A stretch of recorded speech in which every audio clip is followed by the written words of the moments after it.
Nung sa derivatives, yung kit 5 rules. Yung kit constant rule. Yaon power rule. Yaon product rule. Yaon quotient. Baliktad. Huh? Quotient rule. Tas yaon last and chain rule. Ini sira nga rule, ini ang gigagamit para pag-derive functions or functions. So sa number 1 kit ngon constant rule. Ang formula sa constant rule is yan, nanapon ko. Is a formula sa constant. If C is a constant, then ang derivative sa C or ang constant is 0. Meaning, tanan nga constant, ang derivative niya automatic 0. Example, yung kit f of x is equals to 5. Kasi ginpapahanap mo ang derivative sa derivative niya. Takay kung 5 manla, meaning, ang derivative si Tansan, f of x equals to 5, 0. Kung halimbawa, 1,000, ang derivative sa 1,000, 0 gihapon. Kay constant, diba? Tanan nga constant, ang derivative niya, automatic 0. Ito nan ginsusugad sa constant rule. Itong siya. Tanan nga constant, ang derivative nira, 0. Next, power rule.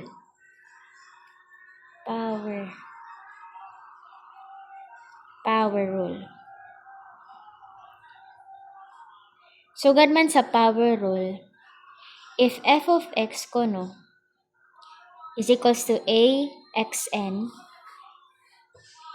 ibig sabihin, ang derivative niya, dy over dx is equals to a times n x raised to n minus 1.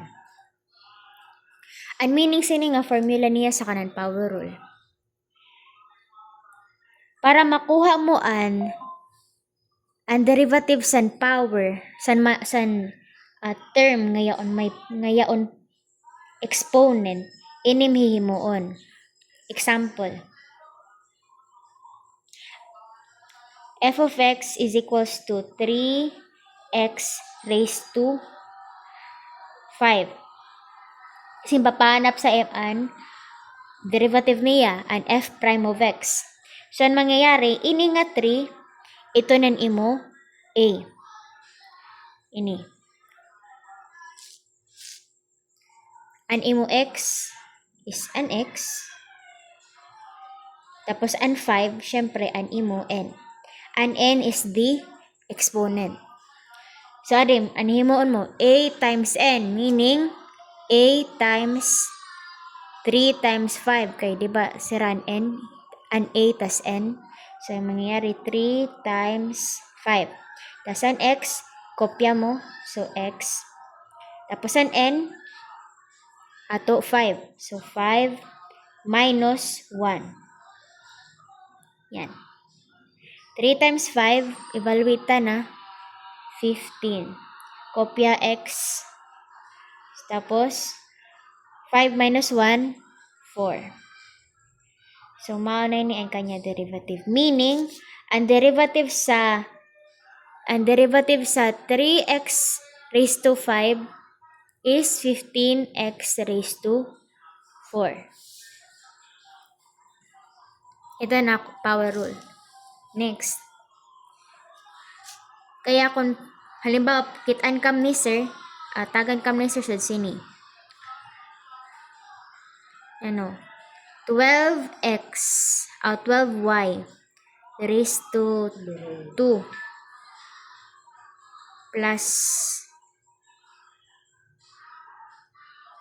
minus na lang, negative 3z3 plus 5. Tapos kimpapanap sa an iya derivative. So, ang himuon niya, di mo na, focus kit mo na didi. So, himuon ini 12, multiply mo sa exponent. So, 12 times 2.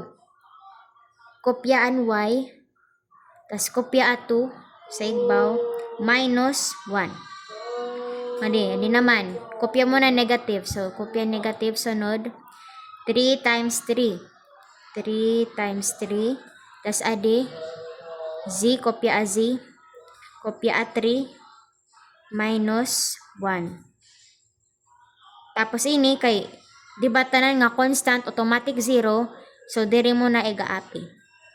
Ang derivative sa constant, 0. So, wala na. So, evaluate na. 12 times 2, 24. Kopyaan y. 2 minus 1, 1.